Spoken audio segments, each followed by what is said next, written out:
අදින්ගේ ආකාර සහ භාවිත පාඩමේ ක්‍රියාකාරකම 7.1 කාර්ය කිරීමට අවශ්‍ය දේ පරීක්ෂා කිරීම.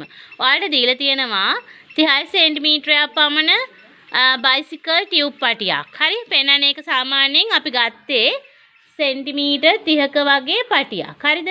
හරියටම සෙන්ටිමීටර් කීයද? සෙන්ටිමීටර් 30ක බයිසිකල් ටියුබ් පටියක් තමයි ගත්තේ. එතකොට දැන් අපි ළමයි දෙන්නෙකුට දීලා කියනවා හරිද මේක පුළුවන් තරම් අදින්න කියලා. හරි? බලන්න දැන් මේ පළවෙනි එක්කෙනා කොච්චර දුර අදිනවද බලමු රබර් පටිය. හරි? අදින බලන්න වාගේ උඩරිම හරිද? අදින බලන්න. බලන්න කොච්චර දුරට ඇදෙනවද රබර් පටිය මේ මනින් අනිත් අය.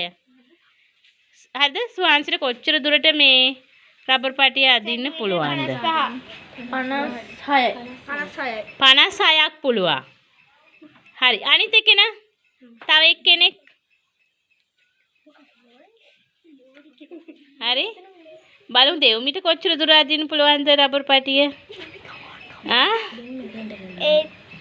ඒත් කීයක්ද? 56ක්.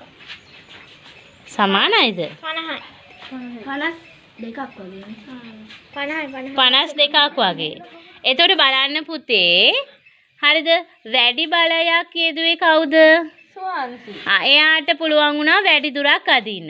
එතකොට දෙවණියට ඇදපු ළමයට නේද රබර් පටිය එච්චර දුර අදින්න බැරි වුණා. ඒ කියන්නේ එයා යෙදු බලය අඩු නිසා අදින්න පුළුවන් උනේ අඩු දුරක් පමණයි. නේද?